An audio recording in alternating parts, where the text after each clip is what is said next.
করেছেন। আমরা সবাই অবগত আছি, বর্তমান উপজাতি স্বশাসিত জেলা পরিষদ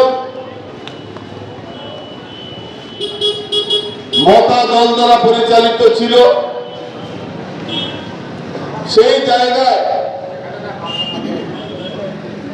শৈলেন্দ্রবাবু যেভাবে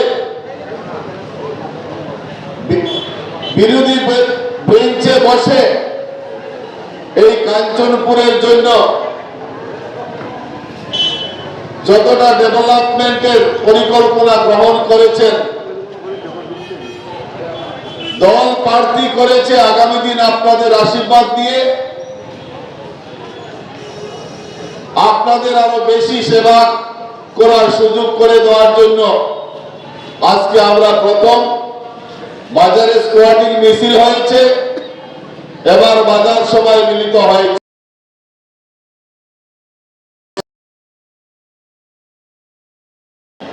সেই নির্বাচনকে সামনে রেখে আমাদের দলের মনোনীত প্রার্থী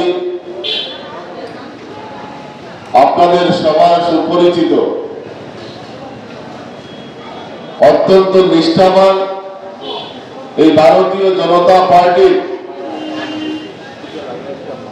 দুর্দিনের কার্যকর্তা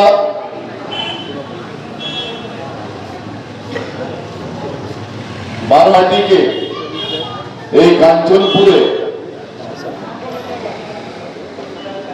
শৈশব থেকে নিজের সন্তানের মতো যিনি লালন পালন করে আজকে গোটা ত্রিপুরা রাজ্যে,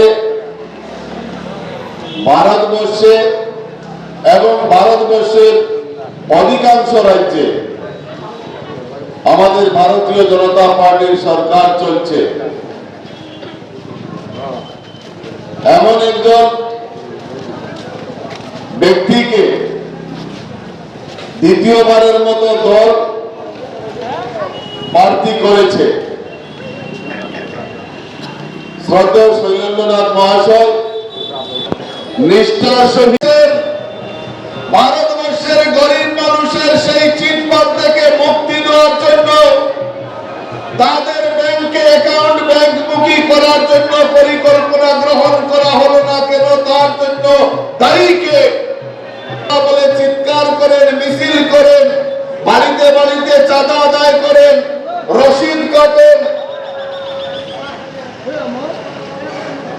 একটা কৃষকের কাছ থেকে এক মুষ্টি ধান ক্রয় করার ব্যবস্থা 35 বছর কমিউনিস্ট এবং কংগ্রেসরা কেন করলেন না? ভারতীয় জনতা পার্টি সরকার প্রতিষ্ঠিত হওয়ার পর আজকে গ্রামের প্রান্তিক কৃষকের কাছ থেকে চড়া দামে ধান ক্রয় করছে। সেই জায়গায় সেই দিন আপনাদেরকে কে বাধা দিয়েছিল?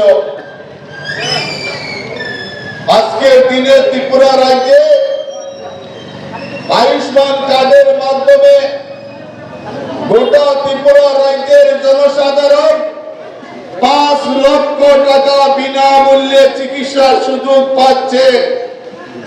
মানিক সরকার সেই দিন মুখ্যমন্ত্রী ছিলেন, রাজ্যে কংগ্রেস সরকার ছিল, দিল্লিতে কংগ্রেস সরকার ছিল।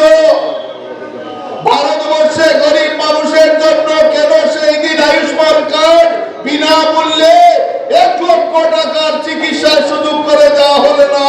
কোথায় তাদের বাধা ছিল? আজকে আপনাদের পবিত্র ভোটটা দেওয়ার আগে ভাবতে হবে।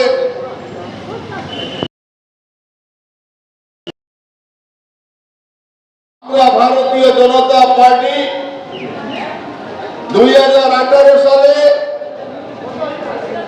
আপনারা গণদেবতা আশীর্বাদ করেছিলেন, ভারতীয় জনতা পার্টি সরকার প্রতিষ্ঠিত হয়েছে। গত 7.5 বছরে ত্রিপুরা রাজ্যের কি পরিবর্তন হয়েছে? ত্রিপুরা রাজ্যের ঋণ গৌরব কতটুকু উজ্জ্বল হয়েছে? ত্রিপুরা রাজ্যের যোগাযোগ ব্যবস্থার কি ডেভেলপমেন্ট হয়েছে? ত্রিপুরা রাজ্যের পানীয় জলের কি ডেভেলপমেন্ট হয়েছে, স্বাস্থ্য ব্যবস্থার কি ডেভেলপমেন্ট হয়েছে,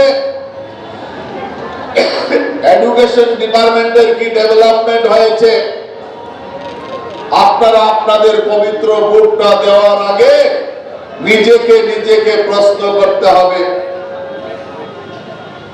আমি কয়েকটা অতীত উদাহরণ দিয়ে আপনাদের সামনে থেকে আমার কথা বলা শেষ করব। আমরা অতীতকে বললে চলবে না। এই ত্রিপুরা রাজ্যে যখন চিটফান্ডে আমাদের গ্রাস করেছিল, গরিব মানুষকে সর্বশান্ত করেছে, সেই দিন 2014 সালে আমাদের ভারতবর্ষের প্রধানমন্ত্রী হিসাবে তখন নরেন্দ্র মোদী শপথ নিয়েছিলেন। আর শপথ নেওয়ার সাথে